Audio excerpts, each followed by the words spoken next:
ఒకటి పోతే ఒకటి, ఒకటి పోతే ఒకటి, ఒకటి పోతే ఒకటి, ఒకటి పోతే ఒకటి. జీవితంలో ఇప్పటికే కొన్ని ఎదుర్కొన్నావు నువ్వు. కొన్నిసార్లు ప్రశ్న వచ్చింది, ఎంతవరకు ఎదురవుతే నా బతుకంతా ఇంతేనా, నా జీవితం అంతా ఇంతేనా? మొన్నటిదాకా ఓ సమస్య, ఎట్నో పరిష్కారం అయిపోయింది అనుకుంటే మళ్ళీ ఇంకోటి, అది కూడా ఎట్లా కొలిక్కి వచ్చిందిరా బాబు అంటే మళ్ళీ ఇంకోటి ఎదురు చూస్తూ ఉంది. నా బతుకంతా ఇంతేనా అని ఎప్పుడన్నా నీకు అనిపించిందా? అనిపిస్తే చేయొద్దు. నా జీవితం అంతా ఇంతేనా, నాకు ఈ పోరాటం లేకుండా, ఈ ప్రతికూలతలు లేకుండా కాస్త ప్రశాంతత ఉండదా అనే ప్రశ్న ఎప్పుడు వేయలేదా నీకు? నీ మనసు వేయలేదా? నీ మనసులోకి రాలేదా? వస్తే చెయ్యొద్దు. నాకు చాలాసార్లు వచ్చింది అన్నయ్య, నా బతుకంతా ఏంది ఎలా అయిపోయింది, నీకు ఒకటి పోతే ఒకటి నాకు. చూసారా? రైట్, అందరికీ అదే. ఎందుకలా? దేవుని వాక్యం చెబుతుంది, దేవుడే అలా ఏర్పాటు చేశాడట. దేవునికి స్తోత్రం కలుగును గాక. దేవుడే అలా ఏర్పాటు చేశాడట. అది వాక్య సత్యం. ప్రసంగి గ్రంథం 1:13 మీరు చూడగలిగితే, వారు దీని చేత అభ్యాసము నొందునట్లు దేవుడు మానవులకు ఏర్పాటు చేసిన ప్రయాసము బహు కఠినమైనది అంటాడు. ప్రసంగి గ్రంథం 1:13 జస్ట్ రిఫరెన్స్ నోట్ చేసుకో అంతే. దాన్ని ఒక్కసారి ధ్యానం చేయి ఇంటికి పోయి. వారు దీని చేత అభ్యాసము నొందవలెనని దేవుడు మానవులకు ఏర్పాటు చేసిన ప్రయాసము బహు కఠినమైనది. కఠినమైన ప్రయాసాన్ని మనకు ఏర్పాటు చేశాడట దేవుడు. 3వ అధ్యాయంలో కూడా ఆ మాట ఉంటుంది. అంటే భూమి మీద ఉన్నది మనకి యుద్ధ దినము అనేది ఒక వాక్యం, అలాగే భూమి మీద మనం ఉన్నంతకాలం శిక్షణా కాలం అనేది ఇప్పుడు చెప్పిన వాక్యం. అభ్యాసము అన్నకాడ ఒక సంఖ్య వేసి పుట్నోట్లో శిక్షణము అంటాడు చూడు. అభ్యాసం అన్నకాడ సంఖ్య ఏముంది? 1 ఉంది. కింద పుట్నోట్లో దాని అర్థం ఏముంది? శిక్షణం అనే దాన్ని ఇంగ్లీష్లో చెప్పండి పెద్దగా. డ్రైవింగా? ట్రైనింగ్. వారు దీని చేత ట్రైనింగ్ పొందాలని. ఇప్పుడు ఈజీగా అర్థమైద్ది మనకి. వారు దీని చేత ట్రైనింగ్ పొందాలని. దేని చేత? దేవుడు ఏర్పాటు చేసిన ప్రయాసము చేత. ప్రయాసము అంటే భారము లేక కష్టము, శ్రమ, ఇబ్బంది. చాలా ప్రయాసతో వచ్చాను అంటే చాలా కష్టపడి వచ్చాను, ఇబ్బంది పడుతూ వచ్చాను, శ్రమ పడి వచ్చాను. ప్రయాస, శ్రమ, కష్టము, భారము, ఇబ్బంది మొదలైన పర్యాయ పదాలకు. అంటే ఈ లింక్ అంతా కూడా దేవుడే ఏర్పాటు చేశాడు అన్నమాట. వారు దీని చేత అభ్యాసము అనగా ట్రైనింగ్ పొందాలని దేవుడు మానవులకు ఏర్పాటు చేసిన ప్రయాసము బహు కఠినమైనది అన్నాడు. సుఖవంతమైనది, విలాసవంతమైనది, ప్రశాంతమైనది అని చెప్పలా, కఠినమైనది అన్నాడు. అంటే కఠినమైన ట్రైనింగ్ ఇక్కడ ఇవ్వబడుతుంది.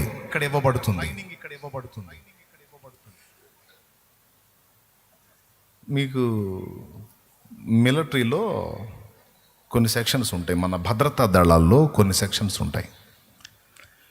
ఇప్పుడు నేవీ అని, ఎయిర్ ఫోర్స్ అని, సిఆర్పిఎఫ్ అని, ర్యాపిడ్ యాక్షన్ ఫోర్స్ అని, ఆర్ఏఎఫ్ ఇవన్నీ ఉన్నాయి కదా. వీటిలో ఒక సపరేట్ వింగ్ ఒకటి ఉంటుంది. వీళ్ళని శత్రువుల మధ్యలోకి పంపిస్తారు. శత్రువుల మధ్యలోకి పంపిస్తారు. వాళ్ళలో ఒకటిగా కలిసిపోవాలి. అది సంవత్సరం పట్టినాయి, 2 ఏళ్ళు పట్టినాయి, 3 ఏళ్ళు పట్టినాయి, ఎన్ని ఏళ్ళన్నా పట్టినాయి. పూర్తిగా ఇక అతను ఎవరో కూడా ఎవరికి తెలియకూడదు. వాళ్ళలో ఒకటిగా కలిసిపోవాలి. ఇతనికి అన్ని విధాలా ట్రైనింగ్ ఇస్తారు. ఒకవేళ వాళ్ళకి ఇతను చిక్కితే, వాళ్ళు చిత్రవద చేసినా కూడా మన రహస్యాలు బయట పెట్టకుండా ట్రైనింగ్ ఇస్తారు. ముందే కఠినమైన ట్రైనింగ్ ఇస్తారు, ఇచ్చి వదులుతారు. Praise the Lord. ఇట్లాంటి వింగ్స్ కొన్ని ఉంటాయని మీకు తెలుసా? ఎంతమందికి తెలుసు? మీలో చదువుకున్న వాళ్ళందరికీ తెలుసు ఇట్లాంటివి ఉంటాయని. రైట్. ఇశ్రాయేలీల్లో కూడా ఉంది ఇది, గూఢచారి వ్యవస్థ. వాళ్ళు దానికి కొన్ని పేర్లు పెట్టుకుంటారు, మనవాళ్ళు కూడా కొన్ని పేర్లు పెట్టుకుంటారు. అయితే ఒకవేళ శత్రువుల మధ్యలోకి వెళ్ళి ప్రతికూలతలు ఎదురైనా తట్టుకునేటట్టు ముందుగానే వాళ్ళకి అన్ని విషయాలు అభ్యాసం, అవగాహన కల్పిస్తారు, కఠినమైన ట్రైనింగ్ ఇస్తారు. ఇప్పుడు పోలీసు వాళ్ళు తుపాకీ పేలుస్తుంటారు కదా, తుపాకీ పేలుస్తుంటారు. ఎంతమంది తెలుసు? అసలు నీకు అనిపించింది నాకు కొడితే టపి టపి పేల్చేద్దని అనిపించింది కదా, అనిపించిందా లేదా? మరి నీకు ఇస్తే పేలుస్తావా? విచిత్రం చెప్పనా, తుపాకీ పట్టుకోవడంలోనే ఒక పద్ధతి ఉంటుంది. పట్టుకునే పద్ధతి తెలుసుకోకుండా మొహం ఎదురుగా పెట్టి నొక్కావనుకో, వాడికి బుల్లెట్ ఏదో అవటమేమో కానీ ముక్కు మూతి రెండు ఏకమవుతాయి, కన్ఫామ్. ఎందుకు చెప్పు? బుల్లెట్ బయటికి వెళ్ళేటప్పుడు గన్ను వెనక్కి దండిద్ది. ఇట్ట పెట్టావు, ముఖం ఎదురుగా ఇట్టు పెట్టావనుకో, ట్రిగర్ నొక్కావనుకో, బుల్లెట్ బయటికి వెళ్ళేటప్పుడు డామ్ అంటుంది. అందుకని ఇక్కడ సపోర్ట్ పెట్టిస్తాడు గన్. ఈ కాలర్ బోన్ ఉంటుంది, దీన్ని సపోర్ట్ పెడతాడు. ఒకవేళ ట్రిగర్ నొక్కినప్పుడు బుల్లెట్ అవుట్ అయ్యేటప్పుడు ఇది దన్మని వెనక్కి గుద్దిన దీని సపోర్ట్తో ఆగిద్ది అనమాట. ఆ ట్రైనింగ్ పొందిన వాళ్ళకి తెలిసిద్ది. మనకు తుపాకి దొరికితే మనం కూడా పేలుద్దాం అన్నట్టు ఉంటుంది. పేల్చటం ఏమో కానీ మొహం పగలు కొట్టుకోవటం ఖాయం, తెలియకపోతే. అంటే అలా ఉంటుంది ట్రైనింగ్. అది చూడు, ఇక్కడ సపోర్ట్ చేశాడు చూడు, ఈ భుజం. అక్కడ కాకుండా ముఖం ఎదురుగా పెడితే దేవునికి స్తోత్రం కలుగును గాక, హల్లెలూయా. చాలా జాగ్రత్తగా ఉండాలి. కొన్నిసార్లు వాళ్ళ చేతుల్లో ఉన్నది వాళ్ళకే పేలి అయిపోయిన వాళ్ళు కూడా ఉన్నారు. అన్ని విషయాల్లో అభ్యాసం నేర్పి, అభ్యాసం కలిగించి లైన్లో దించుతారు. ఇప్పుడు మనం ఉండేది మహా ఉంటే 70 ఏళ్ళు, 80 ఏళ్ళు, 90 ఏళ్ళు, ఇంకా తిని బాగుంటే 100 ఏళ్ళు. తర్వాత ఏం చేయాలా? ఏడే ఉంటాం, పోతామా? దేవుడా, ఉండేది మహా ఉంటే 80, 90 ఏళ్ళు. ఇంతోటి భాగ్యానికి మాకు ఈ ట్రైనింగ్ లేనిది, మాకు ఈ అనుభవాలు ఏంది, మాకు ఈ పోరాటాలు ఏంది, ఎందుకు నాయనా మా మీద ఇంత పగబట్టావు అని అడగాలనిపించిద్ది. స్తోత్రం. ఒక్కసారి అందరూ ఒకళ్ళు చూడండి, చూడండి, చూడండి, సరిగా చూడండి. ఒక మనిషిని చూడట్లా, మీరు చూడండి, చూడు పక్కన చూడు. పొలం పనికి వెళ్ళావు ఈరోజు? పని చేసావు, పొద్దంతా చేసావా? చాకెట్ చేసావా? ఏం పర్లేదు, కొద్దిగా తేరుకో తల్లి. ఎవరు కనపడలే, అందరు లైన్లోనే ఉన్నారు. ఒకసారి పక్కన చూడండి, చేతులు కలపండి. కరోనా ఏం లేదుగా. ప్రైజ్ దాడు చెప్పండి, వందనాలు చెప్పండి. కొంచెం పక్కన చేతులు కలపండి. అది బ్రదర్ బాగున్నావా అనండి, సిస్టర్ బాగున్నావా అనండి. నీవింక నువ్వు సజీవురాలవై ఉన్నావా? నీవింక నువ్వు సజీవుడు అయి ఉన్నావా?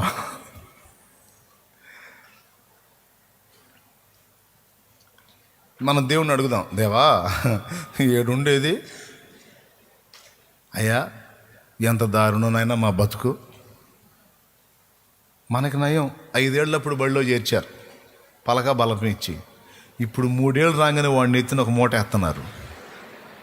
3 ఏళ్ళు రాగానే వాడి వెనక పాపపు మూటలాగా ఒకటి వేసి ఈడుతా ఉన్నారు. ఇక వాడిని బడికి పాపం. వాడికి ఆనందం లేదు, ఆట లేదు, పాట లేదు. పాప వాడికి మాటలు కూడా సరిగా రాట్లా, తా అంటున్నాడు. వాడిని తీసుకెళ్ళి బడిలో వేసి మొదలు పెడుతున్నారు వాడికి పోరాటం. అంటే వాడికంటూ ఇక ఏదన్నా ఉంది ఆనందం అంటే 3 ఏళ్లే. ఈ 3 ఏళ్లలో కూడా ఒకడు గడుగ్గా చురుగ్గా ఉంటాడు. 2:30లోనే వాడికి చురుకుతనం, తొందరగా మాట్లాడుతూ హడావడి చేస్తుంటాడు. వాడికి మరీ 2:30కి మొదలు పెడతారు. స్తోత్రం. 3 వచ్చిందంటే చాలు, అబ్బో అసలు వీడి మాట వింటల్లా. మరి వాడిని మొయ్యలేక అప్పచెబుతున్నారో ఏమో నాకు అర్థం కాదు, వీడి పోడు పడలేక అప్పచెబుతున్నారో ఏమో అర్థం కాదు. కానీ నేనైతే పిల్లల్ని చూసి జాలి పడతా. మా అమ్మే నయం, 5 ఏళ్లకు చేర్చింది బడిలోకి. స్తోత్రం. అప్పుడు పెద్ద రూపాయి బిళ్ళలో ఓ పెద్ద రూపాయి బిళ్ళ ఇచ్చి పలకితే కూర్చున్నా నేను అక్కడ. రూపాయి బిళ్ళ అంటే మస్తు సరుకు. పెద్ద రూపాయి బిళ్ళ ఉంటుంది, పెద్దది, 3 సింహాలు బొమ్మేసి అది ఇచ్చింది. ఫుల్ క్యాష్ రా అనుకున్నా. కూర్చున్నానా అంది. కూర్చున్నా. టీచర్ ఇటు నుంచి రాసేస్తుంటే నేను ఇటు నుంచి రాస్తున్నా. పట్టుకొని పలక తీసుకొని బాధింది.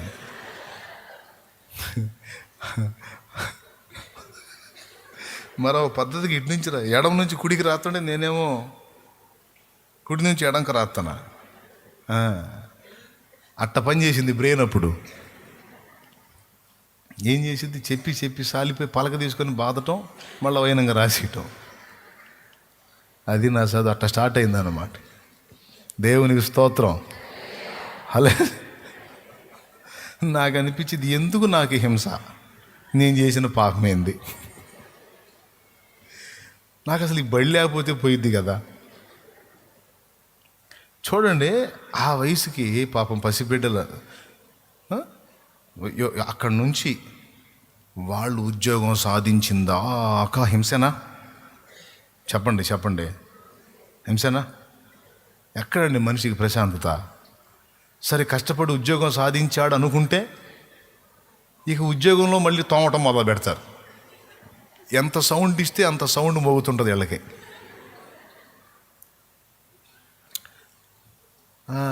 వాళ్ళ అబ్బాయికి ఏమండి సాఫ్ట్వేర్ అండి, 1,00,000 నెలకి, 1,50,000, 2 లక్షలు తబలా వాయిస్తూ ఉంటారు 2 పక్కలు పట్టుకొని.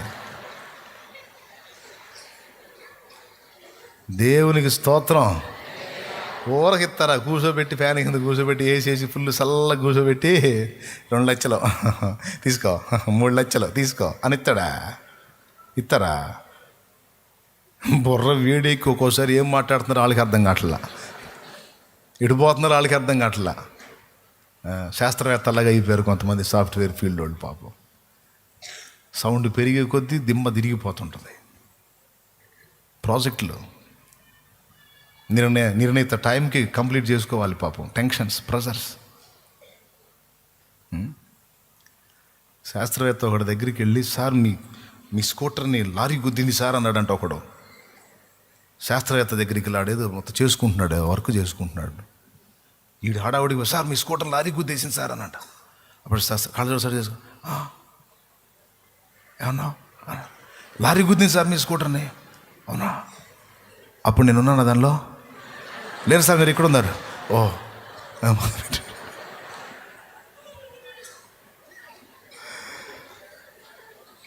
దేవునికి స్తోత్రం. అంటే ఎట్టుందో చూడండి మైండ్. నేను లేను కదా, మీరు లేరు సార్, ఇక్కడ ఉన్నారు, ఓకే యూ కెన్ గో.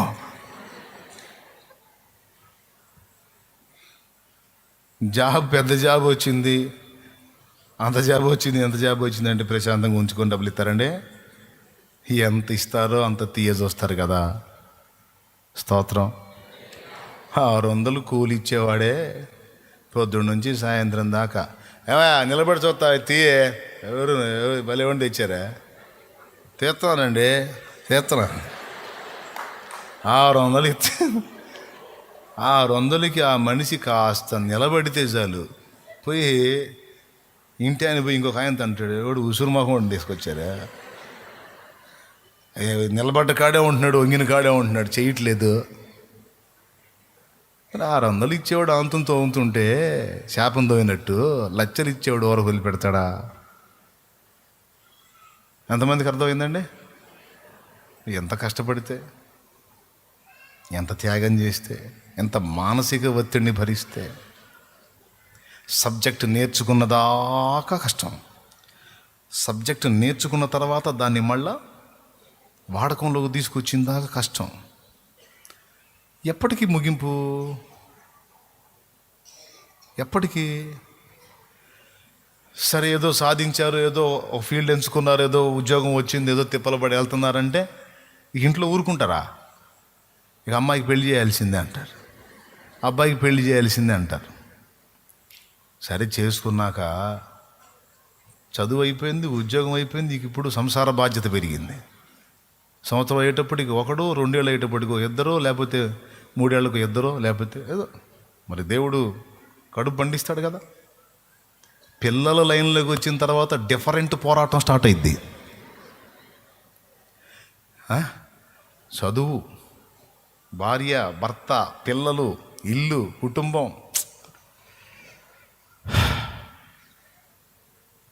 ఇక పిల్లలు పెద్ద అయ్యే కొద్దీ ఫోర్స్ పెరుగుతుంటుంది. పిల్లలుగా ఉన్నప్పుడు కొంచెం నయం, ఆడేదో చిన్నగా ఆడుకుంటాడు, మనతో పాటు కలిసి ఉంటాడు. ఆడు పెద్ద అయిన కాడి నుంచి ఎక్కడ ఏం చేస్తున్నాడో అర్థం కాదు. డిటెక్టివ్ బతుకొచ్చింది మనకి. వాడిని కనిపెట్టుకుంటూ ఉండాలి, ఆమెను కనిపెట్టుకుంటూ ఉండాలి. అమ్మ బాగుండావా, బాగానే వస్తున్నావా, అయ్యా బాగున్నావా, పద్ధతులు బాగానే ఉన్నాయా అని కనిపెట్టుకుంటూ ఉండాలి. ఇవన్నీ మీరు గమనిస్తే చివరికి ఇంత కష్టపడి పెంచి పెద్ద చేసి మళ్ళీ వాళ్ళ పెళ్ళిళ్ళని, వాళ్ళ చదువులని, వాళ్ళ ఉద్యోగాలని అంత అయిపోయి చివరికి క్లైమాక్స్కి రోగశయ్య మీద రోగాలతో పోరాటం. నాకు అర్థం కాదు, ఎక్కడండి మనిషికి ప్రశాంతత? కరెక్టే బ్రదర్, నువ్వు చెప్పిందాక మాకు అర్థం కాలేదు, కానీ నిజమని ఎంతమంది ఒప్పుకుంటారు? నేను చెప్పిందా కాదా మనిషి బతుకు? ఇందులో ఈ 10 సంవత్సరాలు మనకి ఏ పీడ లేకుండా ప్రశాంతంగా ఉన్నాం అన్న 10 ఏళ్ళు ఒకటి చెప్పండి నాకు. కొత్తగా మ్యారేజ్ చేసుకుంటారా? ఆయన ఎక్కడ ఫీల్ అవుతాడో అని ఏం అల్లాడిపోతుంటుంది. ఆయనకి ఏం నొప్పి తగలకుండా చూసుకోవాలని, ఆమెకేం కుదవయిద్దు అని ఆయన ఫీల్ అవుతుంటాడు. బతుకంతా పోరాటమే. అందులోనే అల్ప ఆనందం, అల్ప సంతోషం పొందుకుంటా అందరి ముందు ఇగిలించుకుంటా తిరుగుతున్నాం. నువ్వే అట్టుండా, నేను బాగానే ఉండా అనుకుంటా. అందరి బతుకు తేలుగుట్టిన దొంగలే,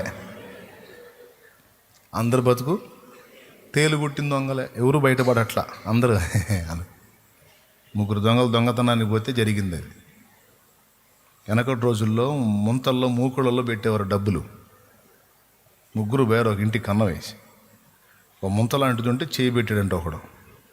తేలు ఉంది అక్కడ, డబ్బులు లేవు, టపిమని గుట్టిందంట. వీడికి నొప్పి. తేలు గుడితే మామూలుగా ఉంటుందా? అయితే వీడికి డౌట్ వచ్చింది. డబ్బులు అయితేనేమో భాగమను, తేలు అయితే నా ఒక్కడికి అయిందని, అబ్బా సూపరో అన్నాడంట. వీడు చెయ్యి తీగని ఇంకోటి పెట్టాడు, ఏం దొరికింది వీడికని. టపామని వాడిని వేసింది. వీడికి వెళ్ళి చూశాడు, అన్నాడు వాడు. అప్పుడు వీడు కూడా అబ్బా సూపరో అన్నాడంట. వెంటనే వాడు చేయి ఈడు పెట్టాడు, ఏం పోయింది, ఏం దొరికింది, టపామంది. వాడిని కూడా కుట్టింది. ఇద్దరికి వెళ్ళి చూశాడు అన్నారు.